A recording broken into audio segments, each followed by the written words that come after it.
दोस्तों, आज का जो हमारा टॉपिक है वो है एग्जीक्यूटिव और जुडिशरी में टसल,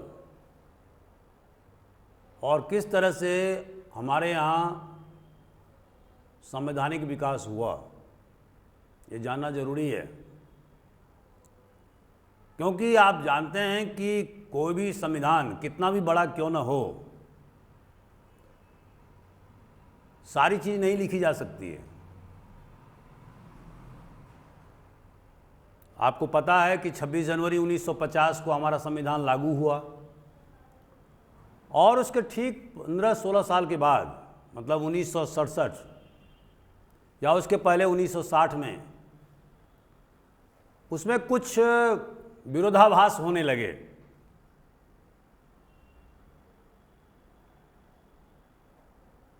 और बाद में एग्जीक्यूटिव मतलब गवर्नमेंट ऑफ द डे,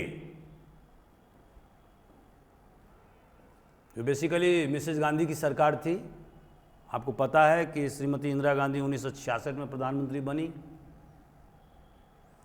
और 1984 तक प्रधानमंत्री रही। बीच में जनता गवर्नमेंट था 77 से लेके 77 से लेके 79 तक। आज मैं इन पहलू पर बात करूंगा।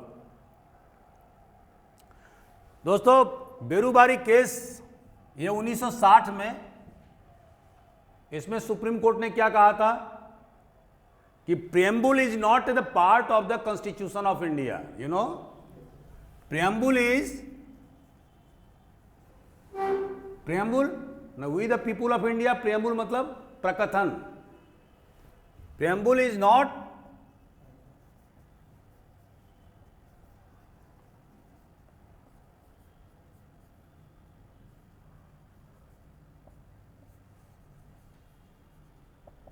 इसका मतलब क्या हुआ कि सुप्रीम कोर्ट या हाई कोर्ट जब कोई जजमेंट देगा तो वो प्रियम्बुल को कंसिडरेशन में नहीं रखेगा, ठीक है।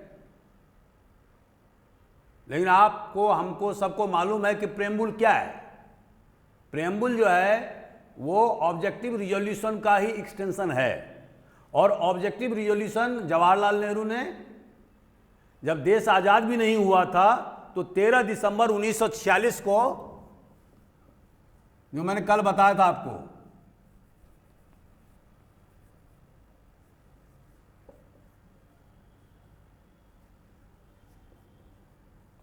उन्होंने ऑब्जेक्टिव रिजोल्यूशन पास किया था। और ये जो प्रियम्बुल है वो बेसिकली ऑब्जेक्टिव रिजोल्यूशन ही है। और उसमें उन्होंने अपने सरकार के या आगामी दिनों में जो कॉन्स्टिट्यूशन बनेगा उसका रूपरेखा उन्होंने चित्रित कर दिया कि हम इस तरह का संविधान बनाना चाहते हैं। और उन्होंने ड्राफ्टिंग कमेटी के हेड को या उसके मेंबर को या कॉन्स्टिट्यूएंट असेंबली के मेंबरों को यह आगाह कर दिया कि हमारा जो संविधान बनेगा उसका बेसिक जो टीनेट्स रहेंगे वो ये सब रहेंगे, जैसे liberty, equality, fraternity, justice, political, social, economy, जो आप देख रहे हैं ना प्रियम्बुल में, all these things were the part of the objective resolution, ठीक है। अब दोस्तों, इसके बाद में दूसरा पॉइंट क्या है, Golaknath case, Golaknath versus government of Punjab. इसमें सुप्रीम कोर्ट ने क्या कहा, 1967 में ये पास हुआ। इसमें क्या कहा, उन्होंने कहा कि जो पार्लियामेंट है उसको फंडामेंटल राइट्स को अमेंडमेंट करने का पावर नहीं है, ठीक है। The parliament is not competent enough to amend the article 13, समझ आप। और जो भाग 3 है फंडामेंटल राइट्स, आर्टिकल 12 से लेकर 35 तक, जो मैंने आपको बताया कल, उसको अमेंड या एब्रिज करने का पावर नहीं है।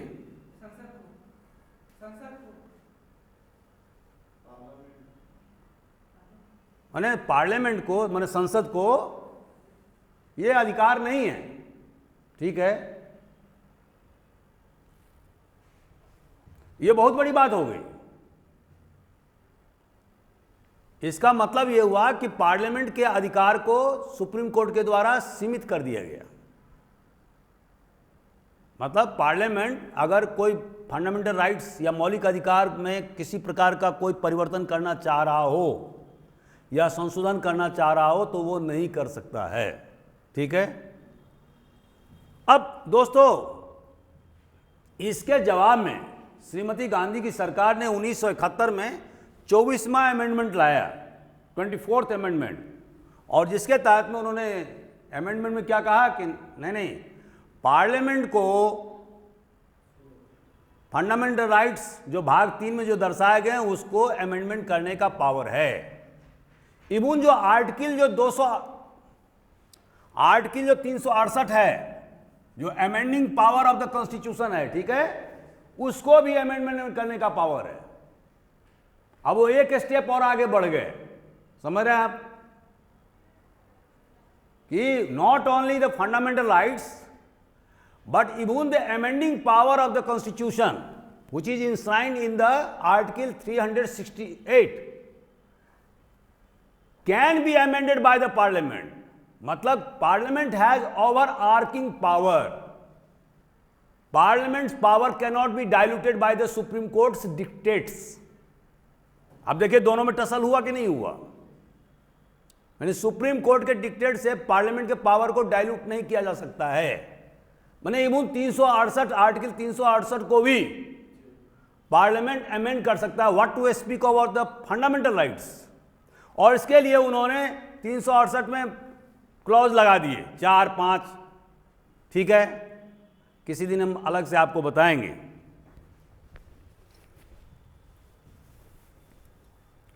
इसके जवाब में सुप्रीम कोर्ट ने 13 जजों का एक बेंच गठित किया 1973 में।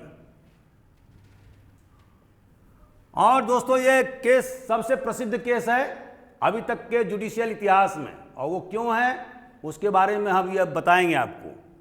केशवानंद भारती विरुद्ध स्टेट ऑफ केरल इन 1973, इसमें सुप्रीम कोर्ट ने कहा कि यस, जो 24वां जो अमेंडमेंट है उससे हम कंकर करते हैं, हम मानते हैं कि पार्लियामेंट को अमेंडमेंट करने का पावर है, इवन 368 को भी अमेंडमेंट कर सकता है, और उसके लिए कोई रिफरेंडम करने की जरूरत नहीं है। बहुत सारे देश के संविधान में यह है ना कि आप अगर चेंज करना चाहते हैं तो आपको क्या करना है, रिफरेंडम करना होगा, ठीक है। लेकिन सुप्रीम कोर्ट ने क्या कहा कि नहीं, रिफरेंडम करने की या रेफरेंस करने की कोई जरूरत नहीं है। पार्लियामेंट हैज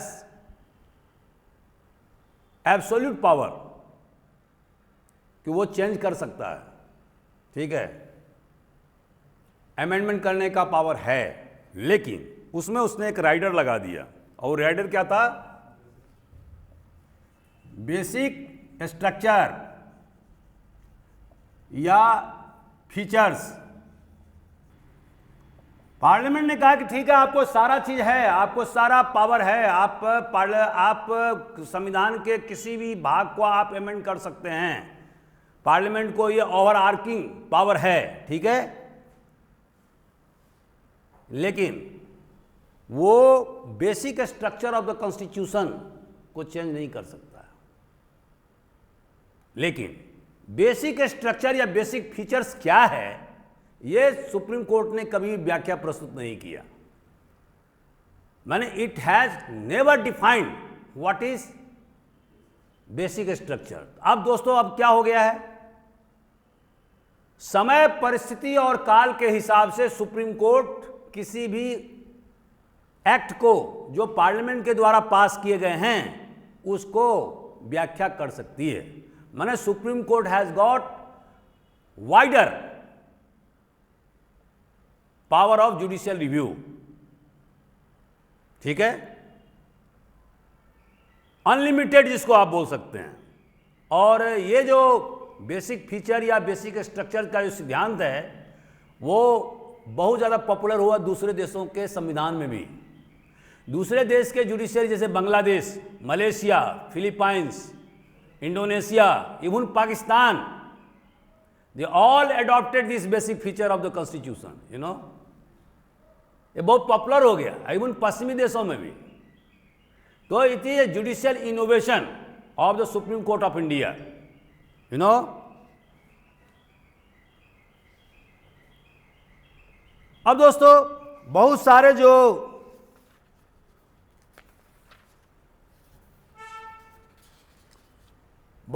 जो सुप्रीम कोर्ट ने जो जजमेंट दिए, हालांकि हमने अभी आपको कहा कि सुप्रीम कोर्ट ने basic feature of the constitution या बेसिक स्ट्रक्चर को कभी भी डिफाइन नहीं किया है, लेकिन बहुत सारे जो उन्होंने डिसीजन दिए हैं 1973 के बाद से, ठीक है, उसमें उन्होंने जिन जिन चीज़ों को प्रमुखता दिया है, उसके आधार पर हम कह सकते हैं कि सुप्रीम कोर्ट किन किन बातों को या किन किन एलिमेंट्स को बेसिक स्ट्रक्चर मानता है। तो अभी चलते हैं। पहला, सुप्रीमेसी ऑफ द कॉन्स्टिट्यूशन।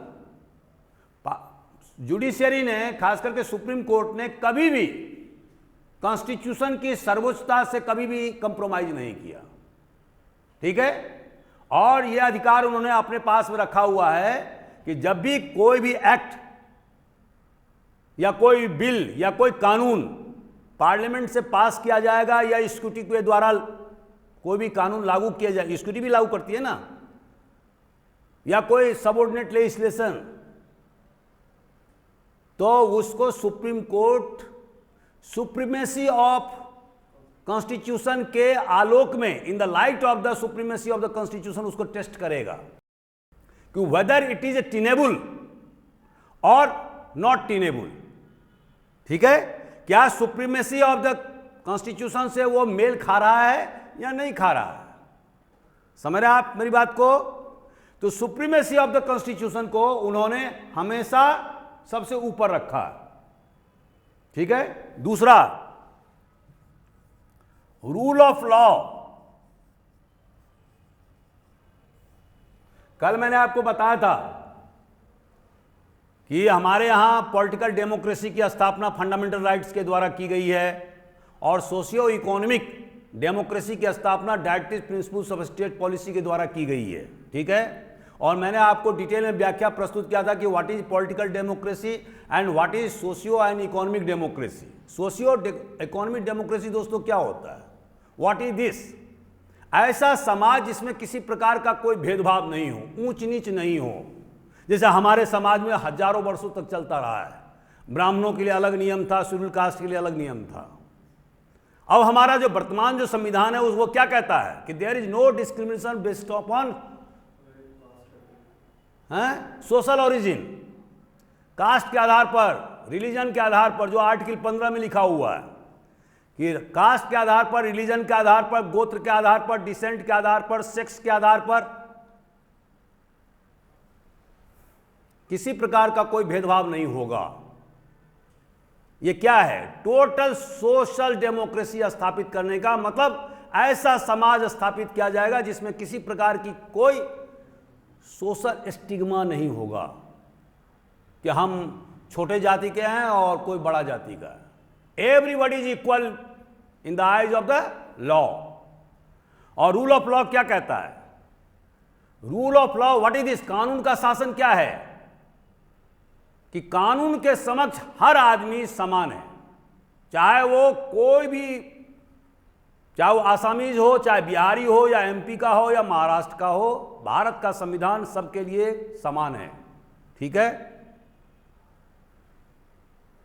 कोई ट्राइबल हो या कोई ब्राह्मण हो, उसके लिए किसी प्रकार का कोई अंतर नहीं है। There is no differences. और इकोनॉमिक डेमोक्रेसी का मतलब क्या होता है? इकोनॉमिक डेमोक्रेसी का मतलब होता है जो मैंने आर्टिकल 39 के बी और सी में बताया था आपको, और वो क्या है? Minimization of inequality. असमानता जो है, आर्थिक आधार पर जो असमानता है, जहां पर कि एक आदमी 1 लाख रुपया महीना कमा रहा है और दूसरा आदमी जो है मात्र 200 रुपया या 6,000 रुपया 5,000 रुपया में गुजर बसर कर रहा है और वो अपना 2 जून की रोटी उपलब्ध नहीं करा पा रहा है, तो ऐसा समाज नहीं चाहिए। हमें एक ऐसा समाज चाहिए जिसमें कि हर आदमी को उसकी जो मूलभूत आवश्यकता है, जैसे रोटी, कपड़ा, मकान, शिक्षा, स्वास्थ्य, उसको प्राप्ति हो, उनके बच्चों को शिक्षा प्राप्त हो, और अगर उनको बीमार होते हैं तो उनको इलाज के लिए सुविधा हो। ये 5 जो मूलभूत चीजें हैं वो प्राप्त होना जरूरी है, और तभी इकोनॉमिक डेमोक्रेसी की स्थापना होगी। तो दोस्तों, अब जो हम केशवानंद भारती के मामले में हम क्या बता रहे हैं, रूल ऑफ लॉ, वो तो मैं थोड़ा सा आपको डेविएट हो गया था। तीसरा, प्रिंसिपल ऑफ सुप्रीम कोर्ट पिछले 70 साल में इस आधार पर काम करती है, principle of separation of power, माने शक्ति के पृथक्करण का सिद्धांत। इसका सबसे पहले जो थ्योरी जो प्रोपाउंड किया गया था वो किसके द्वारा किया गया था, फ्रांस का जो दार्शनिक था मॉन्टेस्क्यू, ये फ्रांस का दार्शनिक था जिसने कि सेपरेशन ऑफ पावर का सिद्धांत निरूपित किया था, और जिसको सबसे पहले अमेरिकन कॉन्स्टिट्यूशन में लागू किया गया था, जिसमें आप देखेंगे कि वहाँ का जो संविधान है उसमें एग्जीक्यूटिव, लेजिस्लेचर और जुडिशरी, ये तीनों जो है ना एकदम पूरी तरह से स्ट्रेट जैकेट कर दिया गया है, ठीक है, अलग अलग कर दिए गए हैं। हमारे देश के संविधान में चूंकि पार्लियामेंट्री फॉर्म ऑफ डेमोक्रेसी है, तो वहां पर सेपरेशन ऑफ पावर नहीं काम करता, फ्यूजन ऑफ पावर काम करता है। फ्यूजन ऑफ पावर मतलब मिश्रण, इसके बारे में किसी दिन हम आपको अलग से बताएंगे। लेकिन सुप्रीम कोर्ट का कहना है कि जब तक ये तीनों जो शासन के जो तीनों अंग हैं उनका अलग अलग जो है ना क्षेत्राधिकार निर्धारित होना चाहिए, ताकि एक जो अंग है वो दूसरे में इंटरफियर ना करे, तभी शासन सुचारू ढंग से चल सकता है। And that has been the maxim of the supreme court, the principal, the guiding principle of supreme court, separation of power. और जब भी लेजिस्लेचर ने या एग्जीक्यूटिव ने या जुडिशरी ने एक दूसरे के अधिकार को हड़पा, सुप्रीम कोर्ट सामने आ गया और उन्होंने उस कानून को नल एंड वॉइड कर दिया, ठीक है। चौथा, प्रेम्बुल। दोस्तों, अभी हमने आपको क्या कहा था कि बेरुबारी केस में उन्होंने क्या कहा था 1960 में सुप्रीम कोर्ट ने, कि that is not the part of the constitution. Now 1973 में जो केशवानंद भारती वाला मामला आया, उसमें उन्होंने एक बात और जोड़ा, उन्होंने बेरुबारी केस को पलट दिया। आपको पता होना चाहिए कि सुप्रीम कोर्ट ही एक सिंगल कोर्ट है अपने देश में जो अपने ही जजमेंट को पलट सकती है। यह काम हाई कोर्ट नहीं कर सकती है, यह काम बिलो कोर्ट नहीं कर सकती है, जैसे डिस्ट्रिक्ट कोर्ट, ठीक है। लेकिन सुप्रीम कोर्ट को यह अधिकार है, जो मैंने आपको एक दिन पढ़ाया था उसके जुडिशन के बारे में। उसके लिए प्रेसिडेंट ऑफ इंडिया को पार्लियामेंट के पास जाना होगा, और पार्लियामेंट जो है वो सुप्रीम कोर्ट के केस को चेंज कर सकता है। जैसे कि मैं आपको एक उदाहरण बता दूं, आर्टिकल 100 सेक्शन 124 सीआरपीसी में क्या है, भरण पोषण का, किसी महिला को भरण पोषण का अधिकार प्राप्त करने का क्या है, आर्टिकल 124 ने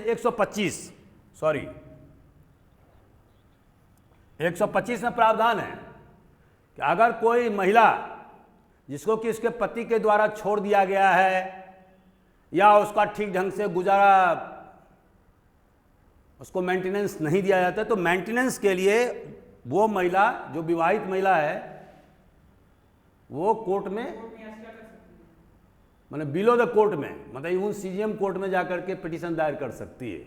और उसके बाद में वो कोर्ट उसके शौहर जो हस्बैंड हैं या उनके रिलेशन, उसके जो पूरी माली हालत है, उसका जो इनकम है, उसके आधार पर जो है वो उसको कंपनसेशन माने गुजारा भत्ता फिक्स करती है, ठीक है।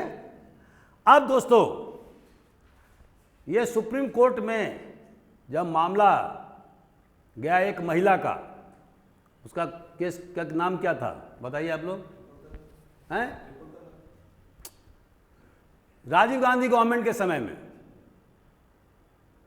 तो सुप्रीम कोर्ट ने तो गुजारा भत्ता, चूंकि वो महिला मुस्लिम महिला थी वो, ठीक है। और उसके शौहर ने ये कहा कि नहीं नहीं, ये तो हम तो मुस्लिम पर्सनल लॉ से हम गाइड होते हैं, तो लेकिन सुप्रीम कोर्ट ने नहीं माना और उन्होंने क्या कहा कि नहीं नहीं, आपको गुजारा भत्ता देना होगा। लेकिन इस पर बहुत ज़्यादा बवाल हो गया मुस्लिम कम्युनिटी के बीच में, मुल्लाओं के बीच में, कि सुप्रीम कोर्ट कैसे मुस्लिम पर्सनल लॉ में हस्तक्षेप कर सकता है।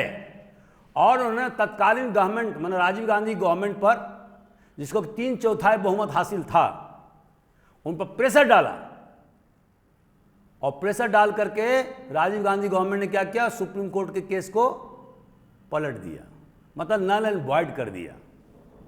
उस केस का नाम आप लोग बताइए। तो आपका जो सवाल था उसका जवाब मिल गया क्या निकेतन? क्या बोले? ये कौन सा केस था, ये थोड़ा सा आप लोग देख लीजिएगा जरा गूगल में, मुझे अभी याद नहीं आ रहा है। 1986-87 का मामला है, 1986-87 मुस्लिम महिला का मामला है, भूल रहा हूं मैं। तो दोस्तों, अब प्रियम्बुल ऑफ द कॉन्स्टिट्यूशन, उन्होंने क्या कहा केशवानंद भारती के मामले में, कि जो प्रकथन है, जो प्रियम्बुल है, that is also the part of the constitution. तो उन्होंने 1960 का जो अपना जो डिसीजन था बेरुवारी केस में, उसको उन्होंने क्या किया, पलट दिया। साहबानो, यस यू आर राइट दोस्तों, वो केस का नाम था साहबानो। ये बहुत ही फेमस केस है।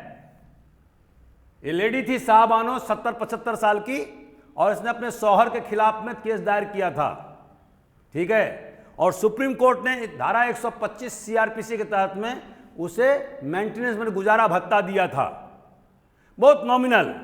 लेकिन यह भी बात मुस्लिम पर्सनल बोर्ड को रास नहीं आई और उन्होंने कहा कि सुप्रीम कोर्ट को तो अधिकार है ही नहीं कि हमारे पर्सनल लॉ में हस्तक्षेप करे।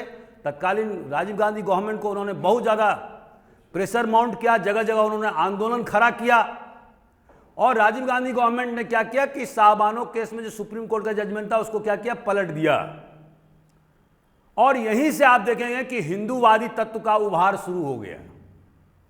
और हिंदूवादी तत्व ने क्या कहा कि ये जो सरकार है वो मुसलमानों को अपीजमेंट करती है, माने तुष्टीकरण की राजनीति खेलती है, ठीक है। और बीजेपी का राइज जो है वो वहीं से शुरू होता है। मैं खुल के बोल रहा हूं। तो दोस्तों, एक प्रियम्बुल जो है, जो प्रकथन है, उसको भी सुप्रीम कोर्ट ने क्या कहा केशवानंद भारती में कि this is also the part of the constitution. और जब सुप्रीम कोर्ट या हाई कोर्ट कोई डिसीजन लेगा तो वो क्या करेगा, प्रियम्बुल को भी अपने सामने में रखेगा। और प्रियम्बुल दोस्तों क्या है, आप हमारा वीडियो देखिए, उसमें ये पूरी तरह से हिंदुस्तान के कॉन्स्टिट्यूशन का दर्शन है, ऑब्जेक्टिव है, उद्देश्य है, ठीक है, प्रस्तावना जिसको बोलते हैं। तो इसको भी रखा। उसके बाद में अगला पॉइंट फेडरलिज्म, जल्दी जल्दी बताता हूं। फेडरलिज्म संघात्मक व्यवस्था जैसे हमारे देश में है, सेकुलरिज्म जो पंथ निरपेक्षता, unity and integrity of the nation, unity देश की एकता और अखंडता, ये सारे पॉइंट्स को उन्होंने basic structure of the constitution के रूप में डिलिनिएट या डिस्क्राइब किया हुआ है। इसके अलावा सोशल जस्टिस, सामाजिक न्याय, ठीक है, फंडामेंटल राइट और डायरेक्टिव प्रिंसिपल के बीच में संतुलन स्थापित करना, देश में स्वतंत्र और निर्भीक चुनाव के लिए प्रतिबद्धता दिखाना। आपने देखा होगा सुप्रीम कोर्ट हमेशा देश में स्वतंत्र और निर्भीक चुनाव के प्रति पूरी तरह से समर्पित है, और जब भी उन्हें लगता है कि किसी प्रकार का कोई गड़बड़ी हो रहा है तो तुरंत इंटरफेयर करती है, ठीक है। Freedom and dignity of the individual, या हमारा जो प्रजातांत्रिक जो डेमोक्रेटिक, जो मैंने आपको बताया था उस दिन, क्या होता था? Political democracy. तो पॉलिटिकल डेमोक्रेसी का सबसे बड़ा आधार स्तंभ क्या है? Freedom of the individual, dignity of the individual, मनुष्य की प्रतिष्ठा। अगर किसी व्यक्ति को आप सरेआम गाली गलौज करते हैं, बेइज्जती करते हैं, उसको उठा करके बंद कर देते हैं हवालात में, तो वो तो पूरी तरह से क्या हो गया? उसकी तो डिग्निटी बची ही नहीं। तो हमारा जो भारत का संविधान है वो क्या कहता है कि हर एक जो व्यक्ति है उसकी स्वतंत्रता और उसकी डिग्निटी में प्रतिष्ठा अक्षुण्ण रहे, और सुप्रीम कोर्ट का भी यही मानना है। ठीक है, तो all these things are the basic structure और the basic features of the constitution of India. मैंने बहुत सारे पॉइंट्स आपको बता दिए। Now I am switching over to the other side. दोस्तों, अब हम बात करेंगे 42वें संविधान संशोधन का, जो 1976 में लागू किया गया था श्रीमती गांधी के गवर्नमेंट के द्वारा में, और उस समय में इमरजेंसी चल रहा था, मतलब इंटरनल इमरजेंसी। ठीक है, आंतरिक आपातकाल। इसमें पहला जो सिद्धांत था वो क्या था? आप 42वें संविधान संशोधन को मिनी कॉन्स्टिट्यूशन भी कह सकते हैं, क्योंकि इसमें कम से कम 53 आर्टिकल को संशोधित किया गया था, 53। और इसके अलावा जो बहुत सारे जो चेंजेस थे, उन सुप्रीम कोर्ट के पावर भी जो है छीन लिए गए थे। इवन जुडिशियल जो रिव्यू का अधिकार था वो भी छीन लिया गया था। ठीक है, एक तो बहुत इंपॉर्टेंट जो उन्होंने क्या किया कि पहला directive principle of state policy को उन्होंने क्या किया कि प्राइमेसी किया। मैंने एफआर मैंने फंडामेंटल राइट्स पर, डायरेक्टिव शॉर्ट में लिखते हैं, डायरेक्टिव्स को एफआर पर मैंने फंडामेंटल राइट्स पर प्राथमिकता स्थापित किया। ठीक है, कहने का आशा यह हुआ कि जब भी directive principle of state policy जो आर्टिकल 36 से लेकर के 51 तक है, अगर उसको इंप्लीमेंट किया जाएगा तो उसमें फंडामेंटल राइट्स अगर आड़े आता है तो वो उसको साइडलाइन कर दिया जाएगा। माने इफ आर्टिकल 14, 19 और 31 या 21 अगर ये आड़े आता है तो उसको साइडलाइन कर दिया जाएगा, और on that basis supreme court या हाई कोर्ट जुडिशियल रिव्यू के तहत में उस एक्ट को नल एंड वॉइड नहीं कर सकता है। आप समझ रहे हैं? तो इसने क्या किया? डायरेक्टिव प्रिंसिपल को स्वीपिंग पावर दे दिया। ठीक है, फंडामेंटल राइट्स को साइडलाइन कर दिया, और इसमें जुडिशियल रिव्यू की भूमिका भी खत्म कर दिया लगभग। ठीक है, तो एक तो ये बहुत बड़ा क्रांतिकारी कदम था। दूसरा, अब इन्होंने क्या किया कि स्टेट लॉ और यूनियन लॉ दोनों में डिस्टिंक्शन, पहली बार distinction between,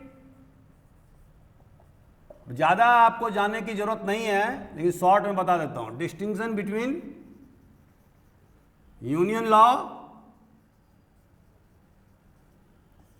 and state laws. पहली बार ये डिस्टिंक्शन उन्होंने स्थापित किया 42वें संविधान संशोधन के हिसाब से। और इसमें क्या कहा कि किसी भी हाई कोर्ट को यह अधिकार नहीं है कि वो सेंट्रल लॉ को इनवैलिडेट करे। मतलब जहां पर सेंट्रल लॉ का मामला है वहां पर हाई कोर्ट को जुडिशियल रिव्यू का अधिकार नहीं है। दूसरा, जहां पर स्टेट लॉ का मामला है वहां पर सुप्रीम कोर्ट को जुडिशियल रिव्यू का अधिकार नहीं है, मतलब वो सेंट्रल लॉज तक ही रह सकता है। ठीक है, आज की तारीख में क्या है? आज की तारीख में यह है कि मतलब हाई कोर्ट सेंट्रल लॉज हो या स्टेट लॉज हो, दोनों में उसको जुडिशियल रिव्यू का अधिकार है। उसी तरह से सुप्रीम कोर्ट को सेंट्रल लॉ हो या स्टेट लॉ हो या म्यूनिसिपल लॉज हो, सब जगह उसको जुडिशियल रिव्यू का अधिकार है। ठीक है, अगर वो कानून जो पास किया गया, मान लो किसी कॉरपोरेशन के द्वारा, म्यूनिसिपल कॉरपोरेशन के द्वारा कोई कानून पास किया गया हो जो भारत के संविधान के उपबंधों से मेल नहीं खाता है, तो सुप्रीम कोर्ट क्या करेगा? उसको नल एंड वॉइड कर देगा। ठीक है, and that is the power of judicial review of the supreme court. इसी तरह से हाई कोर्ट को भी पावर है, वहां पर सेंट्रल लॉ और स्टेट लॉ का कोई भेद नहीं किया गया है, लेकिन 42वें संशोधन के द्वारा क्या किया गया, ये भेद उत्पन्न कर दिया गया। बाद में जब जनता गवर्नमेंट आई तो उन्होंने क्या किया, इसको समाप्त कर दिया। और जो 1949 का जो ओरिजिनल जो कॉन्स्टिट्यूशन था 26 नवंबर 1949 का, उसको एज इट इज रखा। आप समझ रहे हैं मेरी बात को? 44वें संविधान संशोधन के द्वारा, जो मैंने अभी नहीं लिखा उसमें, ठीक है, मोरारजी देसाई की गवर्नमेंट थी। दोस्तों, एक आपको जैसे मैंने उस दिन बताया था कि फंडामेंटल ड्यूटीज 51A में जो 10 प्रकार के फंडामेंटल ड्यूटीज है, वो भी जो है ना 42वें संविधान संशोधन में के द्वारा जोड़ा गया। अब इसका अर्थ क्या होता है? इसका अर्थ ये होता है, जो फंडामेंटल राइट्स है, जब कोई सुप्रीम कोर्ट या हाई कोर्ट जब जजमेंट देने लगेगा तो वो फंडामेंटल राइट्स के पर अगर देने लगेगा तो उसको फंडामेंटल ड्यूटीज को भी देखना होगा।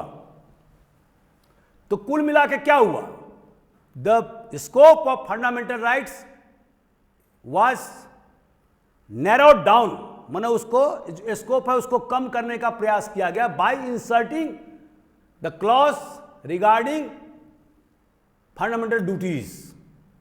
हालांकि ये कानूनी मुद्दा है, आप लोगों के समझ में उतना नहीं आएगा, मैं किसी दिन और डिटेल व्याख्या प्रस्तुत करूंगा इसको। तो दोस्तों, अब ये सारे जो 42वें संविधान संशोधन के जो पार्ट्स थे, उसको जनता गवर्नमेंट ने क्या किया, बाद में 78 में आकर के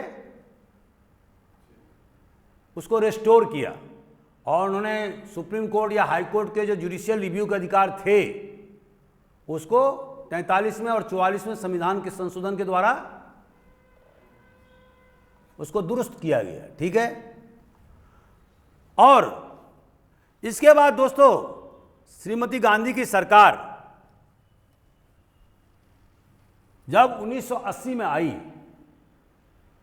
ठीक है, पुनः, तो मिनर्वा केस 1980 में, ये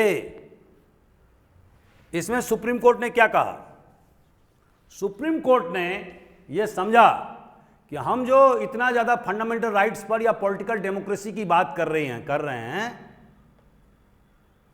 और बहुत ज़्यादा जो हम इम्फेसिस दे रहे हैं, देश बदलाव की तरफ है, माने सामाजिक और आर्थिक बदलाव की तरफ है, ठीक है, जहाँ पर कि जनता की आकांक्षाएं, आशाएं बहुत ज़्यादा बढ़ गई हैं, और तब तक फुलफिल नहीं होगा जब तक कि देश में सामाजिक और आर्थिक प्रजातंत्र की स्थापना नहीं होगी। आप समझ रहे हैं मेरी बात को?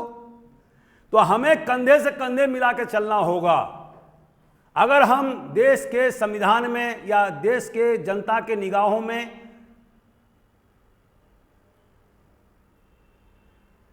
अगर प्रासंगिक रहना चाहते हैं, जनता के निगाहों में अगर हम प्रासंगिक रहना चाहते हैं, तो हमें आर्थिक और सामाजिक प्रजातंत्र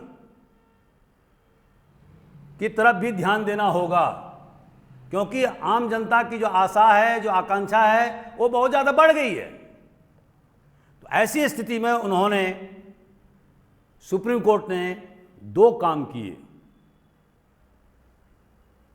एक के बारे में तो पब्लिक लिटिगेशन के बारे में मैं बता चुका हूं आप लोगों को, मेरा वीडियो खोल के देखिए आप, ठीक है। और पब्लिक लिटिगेशन का सिद्धांत क्या है, जो आर्टिकल 32 में, हालांकि मैं थोड़ा सा डाइग्रेस हो रहा हूं, लेकिन मैं आपको बता देता हूं कि आर्टिकल 32 में क्या लिखा हुआ है, 5 प्रकार के जो है ना रिट पिटीशन का अधिकार है ना, सुप्रीम कोर्ट को जारी करने का अधिकार है ना। लेकिन वो अधिकार क्या है भाई, अगर मान लीजिए मैं व्यथित हूं, मैं एक विक्टिम हूं, तो मैं सुप्रीम कोर्ट जाऊंगा। मान लो मेरे भाई को पुलिस वालों ने कब्जा करके रखा हुआ पिछले 20 दिन से, और कहाँ है वो मुझे पता नहीं, तो हम सुप्रीम कोर्ट जाएंगे। और हम पुलिस अधीक्षक इंदौर के खिलाफ में वहां पर रिट पिटीशन हैबियास कॉर्पस की तरफ डालेंगे, because I am the victim party, you know. लेकिन ये काम आप नहीं करोगे। The person who are not connected with that missing person वो नहीं करेगा, ठीक है। उसमें क्या होगा कि आप चूंकि विक्टिम पार्टी हो या उसके रिलेटिव्स हो तो आप कर सकते हो, और सुप्रीम कोर्ट फिर रिट जारी करेगा हैबियास कॉर्पस। ये तो मूल संविधान का भाग है। लेकिन जब उन्होंने पब्लिक लिटिगेशन का जो सिद्धांत जो निरूपित किया, उसमें उन्होंने क्या किया, लोकस स्टैंडाई को खत्म कर दिया। लोकस स्टैंडाई मतलब क्या हुआ, क्षेत्राधिकार। मतलब क्या हुआ, the person who is affected वही केवल रिट पिटीशन दायर कर सकता है आर्टिकल 32 में। लेकिन पब्लिक लिटिगेशन में क्या होगा, कोई भी व्यक्ति रिट पिटीशन दायर कर सकता है। मतलब आर्टिकल 32 का एम्बिट को बहुत बड़ा कर दिया गया। नाउ मान लीजिए कि हमारे मोहल्ला में पानी का वाटर लॉगिंग हो रहा है, मान ठीक है, कायदे से तो मुझे पिटीशन दायर करना चाहिए, और वहां पर मच्छर की भरमार हो रही है, लोगों को महामारी फैल रहा है, मलेरिया फैल रहा है। कोई जरूरी नहीं है कि मैं ही चूंकि बासिंदा हूं तो मैं ही पिटीशन दायर करूंगा। एक जो सोशल वर्कर है वो भी दायर कर सकता है। The person who is not connected with that colony can also file the petition the supreme court for the removal of the water logging in that colony. You know, understand my point? And this is called the removal of the locus स्टैंडाई। ठीक है, तो इसको article 32 का ambit बहुत बड़ा कर दिया गया। और ये हमने पब्लिक लिटिगेशन में आपको हमने पढ़ाया हुआ, उसका आप आर्टिकल खोल करके देखिए। आपने पढ़ा कभी किसी दिन हमारा वीडियो को? वीडियो देखा आपने? Have you read this? हैं? यस सर, देखा है आपने? भारत सरकार ने आजादी के बाद से 60 लाख हेक्टेयर से ज्यादा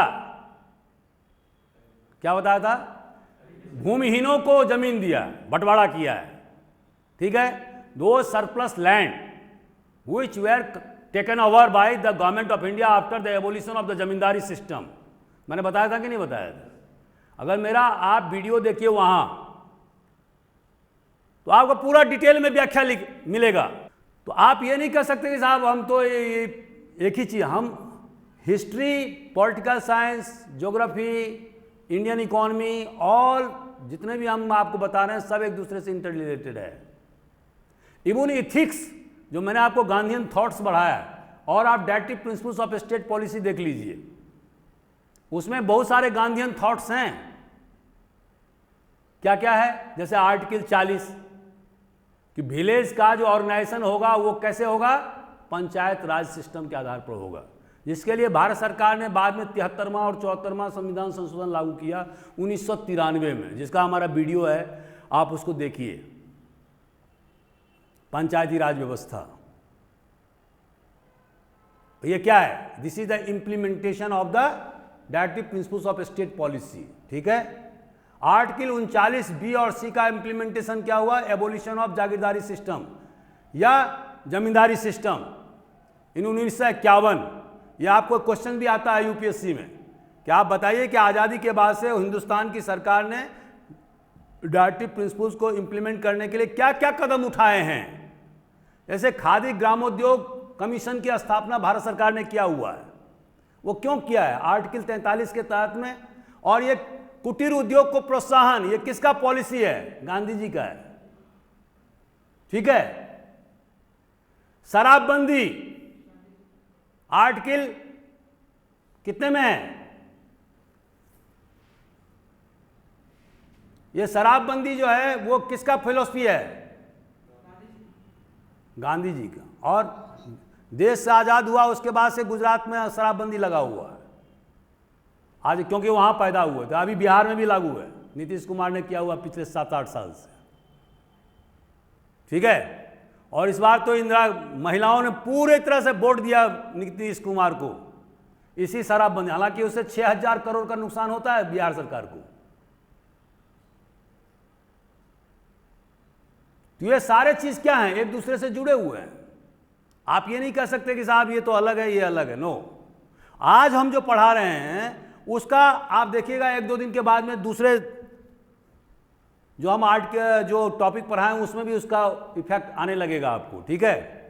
तो दोस्तों लास्ट में हम आपको मिनर्वा केस के बारे में हम बताना चाह रहे थे, और इसमें उन्होंने क्या कहा, मिनर्वा केस में 1980 में उन्होंने भांप लिया सुप्रीम कोर्ट ने कि जब तक देश में सामाजिक और आर्थिक आज़ादी नहीं होगा, प्रजातंत्र की स्थापना नहीं होगा, पॉलिटिकल डेमोक्रेसी एक बेईमानी है, ठीक है, उसका कोई वैल्यू ज़्यादा नहीं है। इसीलिए उन्होंने क्या कहा कि जहां तक आर्टिकल 39 और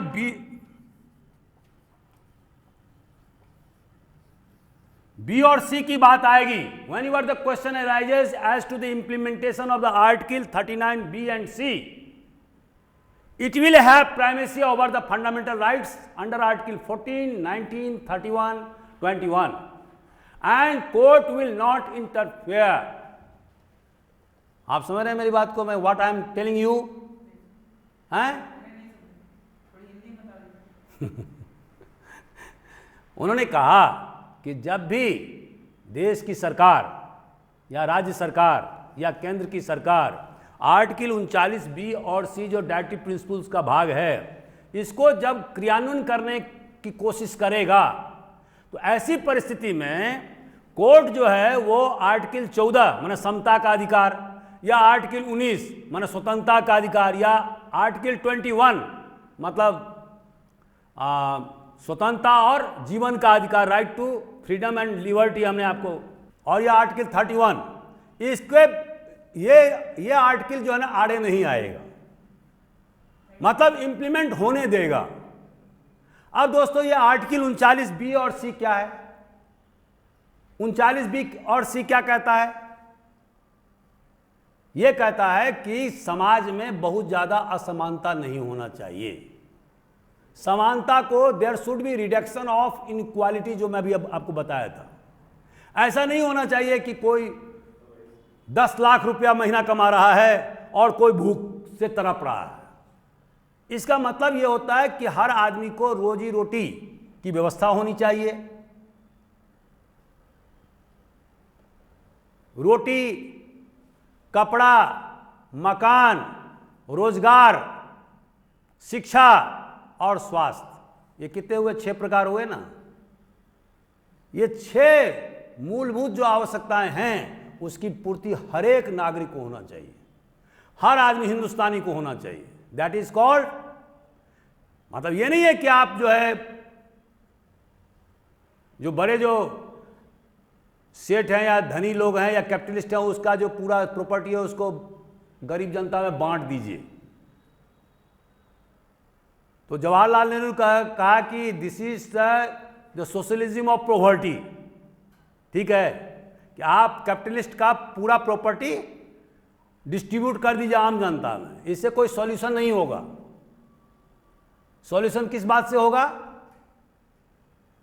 कि उस पर तो अंकुश लगाओ ताकि वो शोषण नहीं करे आम जनता का, ठीक है, अधिक मार्जिन ऑफ प्रॉफिट नहीं ले सके, नंबर 1। और नंबर दूसरा, आम जनता की जो 6 बुनियादी आवश्यकताएं हैं, जैसे रोटी, कपड़ा, मकान, रोजगार, स्वास्थ्य, शिक्षा, इसकी पूर्ति किया करें, ठीक है। अगर ये फुलफिलमेंट होता है हर नागरिक का तो समाजवाद तो ऐसे ही आ जाएगा। तब ऐसी परिस्थिति में, ऐसी समाजी व्यवस्था में क्या होगा दोस्तों कि कोई भी धन्ना सेठ या पूंजीपति आम जनता का शोषण नहीं कर पाएगा। पहले के जमाने में क्या होता था, आज से करीब 40 साल पहले मैंने अपने गांव में क्या देखा था कि जो पूंजीपति लोग होते थे या जमींदार लोग होते थे वो गरीब मजदूरों को क्या करते, शोषण करते थे।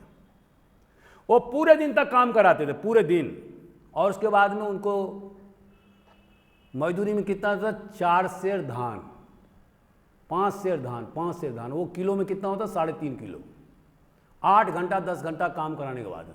और बहुत सारे मजदूरों से तो फ्री में काम करवाते थे, जिसका कोई भी मजदूरी नहीं दिया जाता था।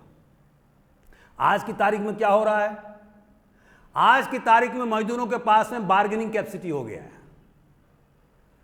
पहले क्या था कि अगर उनको 2 दिन मजदूरी नहीं मिलता था तो उनके बच्चे बिलबिलाने लगते थे, भूख से तड़पने लगते थे, वो कुछ भी काम करने के लिए तैयार हो जाते थे।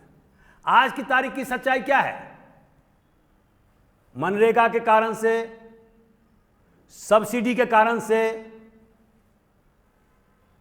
सस्ते अनाज के जो गवर्नमेंट की योजना है उसके कारण से गरीबों के पास में एक बार्गेनिंग कैपेसिटी हो गया है।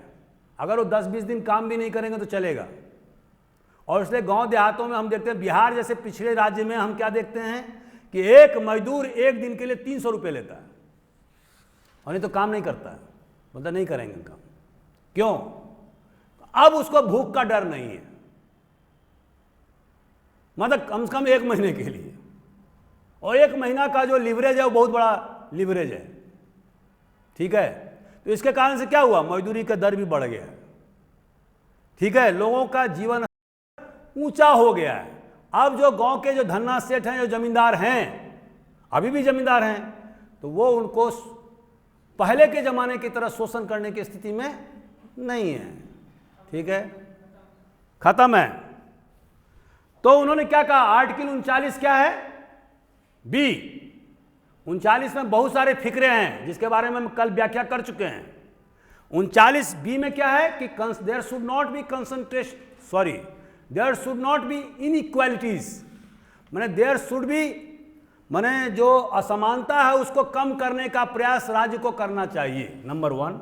और सी में क्या कहा कि there should not be concentration of wealth in the hand of few people, माने धन का संग्रहण कुछ ही व्यक्तियों के हाथ में नहीं होना चाहिए, ठीक है।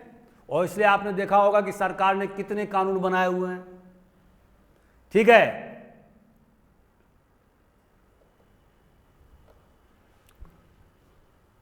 तो सुप्रीम कोर्ट का यहां क्या गाइडलाइन है कि सुप्रीम कोर्ट ने कहा कि अगर भारत सरकार या राज्य सरकार आर्टिकल 39 बी और सी को इंप्लीमेंट करने का प्रयास कर रही है तो जुडिशियल रिव्यू के तहत में सुप्रीम कोर्ट या हाई कोर्ट इसमें इंटरफियर अंडर आर्टिकल 14, 19, 21, 31 के तहत नहीं करेगी। समझ रहे आप? What does this indicate? यहां पर डायरेक्टिव प्रिंसिपल्स का एज पर एज द आर्टिकल 39 बी और सी इज कंसर्न, यहां पर प्राइमेसी रहेगा, मतलब प्राथमिकता रहेगा ओवर फंडामेंटल राइट्स। समझे आप? अब तो आपको समझने में कोई दिक्कत नहीं है, पढ़ोगे नहीं तो समझोगे ही नहीं आप। इंग्लिश सीखो, हर चीज सीखने से होता है।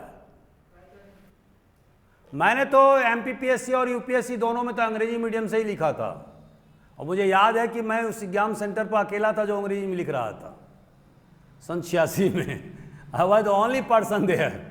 मैंने फिर हमको फिर डर भी हुआ कि कहीं ऐसा तो नहीं कि मेरे को कॉपी ही नहीं जांचा जाएगा, क्योंकि मैं बहुत सारे विद्यार्थियों से मुझे बोले हम तो हिंदी में, हम जबलपुर में एग्जाम दे रहे थे, ठीक है। ऐसा कुछ नहीं है, आप अगर अंग्रेजी और हिंदी दोनों को आप। और लास्ट में दोस्तों मैं आप एग्जाम अपने उद्बोधन को समाप्त कर रहा हूं, तो अंतिम में और किसी को कोई पॉइंट हो तो आप पूछ सकते हैं। इनका क्वेश्चन है कि सुप्रीम कोर्ट के जजमेंट या स्टेटमेंट इतने इंपॉर्टेंट क्यों होते हैं? एक विद्यार्थी के अथर्व का ये क्वेश्चन है, बहुत अच्छा क्वेश्चन है। आपको पता होना चाहिए, आपको मैंने सुप्रीम कोर्ट का एक वीडियो बनाया हुआ है, आप उसको सुनिए। उसमें मैंने कहा है कि सुप्रीम कोर्ट के क्या क्या अधिकार और कर्तव्य हैं। तो एक अधिकार क्या है उसका कि supreme court is the interpreter of the constitution. Supreme court ultimate लिखिए यहां पर, ultimate interpreter of the constitution. और दूसरा क्या है इसका काम है सुप्रीम कोर्ट का? नहीं, दूसरा है कि it is the protector of the constitution. पहला तो मैंने ये बताया, दूसरा प्रोटेक्टर। हालांकि प्रेसिडेंट ऑफ इंडिया भी प्रोटेक्टर ऑफ द कॉन्स्टिट्यूशन है, लेकिन अल्टीमेटली प्रोटेक्टर कौन है? Supreme court. कॉन्स्टिट्यूशन पर किसी प्रकार का कोई आंच आएगा, सुप्रीम कोर्ट सामने खड़ा हो जाता है। और आपने जो मैंने इतने जो आपको व्याख्या प्रस्तुत किया है उसका मूल भावना भी यही है। क्यों? क्योंकि सुप्रीम कोर्ट ये चाहता है कि देश में प्रजातंत्र रहना चाहिए। और लास्ट में दोस्तों, अंत में मैं आपको एक लाइन और जोड़ देना चाहता हूं जो मुझे छूट गया था। आपने देखा होगा कि जब भारत का संविधान बना तो उस समय में केवल 8 अनुसूची था। समझ रहे हैं आप? अनुसूची मतलब शेड्यूल। अभी कितना है? 12। ठीक है, तो 9, 10, 11, 12। 12 क्या है? जिसमें म्यूनिसिपल कॉरपोरेशन जो संविधान संशोधन जो 74वां है, उसमें जो सब्जेक्ट आइटम है 18, उसका उल्लेख कहाँ है? शेड्यूल 12 में। शेड्यूल 11 में जो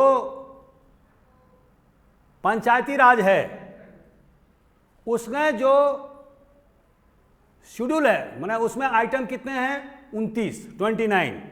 और ये 29 आइटम का उल्लेख कहां पर है? शेड्यूल 11 में। ठीक है, और जो शेड्यूल 10 है, उसमें किस चीज का उल्लेख है? जो एंटी डिफेक्शन जो हमारा एक्ट है, उसका उल्लेख कहां है? 10 में। ठीक है, ये सब याद रखने की जरूरत है। और शेड्यूल 9 क्या है? भारत सरकार ने शेड्यूल 9 रखा नया। ये कब हुआ था? इमरजेंसी के दौरान। और इसका मतलब क्या था कि अगर कोई भी चीज शेड्यूल 9 में रख दो, कोई भी अमेंडमेंट, तो उसको सुप्रीम कोर्ट उसको चैलेंज नहीं कर सकता है। आप समझ रहे हैं मेरी बात को? Any amendment which is kept under schedule 9, that will be beyond the judicial review. That was the purpose of the inclusion of schedule 9 in the constitution. और ये क्या था? ट्रांसग्रेशन था ऑन द राइट्स ऑफ या judicial review power of supreme court and high court. ठीक है, अब supreme court ने क्या कहा? सुप्रीम कोर्ट ने कहा कि 14 अप्रैल 14 ने 24 अप्रैल, मैंने वो 9 शेड्यूल की बात जो आपको इमरजेंसी की बात बताई, वो नहीं है। वो 1991 में ही 51 में लागू किया गया था, जब जमींदारी उन्मूलन लागू हुआ था। समझ रहे आप? 1951 में जब नेहरू जी की सरकार ने ये उन्मूलन का कानून लाया, जमींदारी उन्मूलन का, तो उनको ये लगा कि ये सब सुप्रीम कोर्ट, हाई कोर्ट में चले जाएंगे तो फिर इंप्लीमेंट नहीं हो पाएगा, तो 9 शेड्यूल लाया था। ठीक है, और उनको रख दिया था 9 शेड्यूल में। ठीक है, तो दोस्तों उन्होंने सुप्रीम कोर्ट ने क्या कहा कि 24 अप्रैल या उसके बाद 1974 के बाद में जो भी कानून अमेंडमेंट किए जाएंगे या किए गए हैं, उसको अगर 9 शेड्यूल में रखा भी गया है तो पर भी सुप्रीम कोर्ट को यह अधिकार होगा कि उसको जुडिशियली रिव्यू करे। माने उसको टेस्ट किया जा सकता है कि whether it is constitutionally tenable और नॉट। आप समझ रहे हैं मेरी बात को? यह बहुत बड़ा पावर सुप्रीम कोर्ट ने अपने हाथ में ले लिया है। अब आप बच नहीं सकते कि नहीं हमने अमेंडमेंट कर दिया और हमने 9 शेड्यूल में रख दिया और आपने scope of the judicial review से हटा दिया। That will not be now applicable. समझ रहे आप मेरी बात को? तो दोस्तों आज मुझे इतना ही तक कहना था। आपको और कोई क्वेश्चन पूछना है तो 1 मिनट का समय है मेरे पास में, you can ask question. Thank you.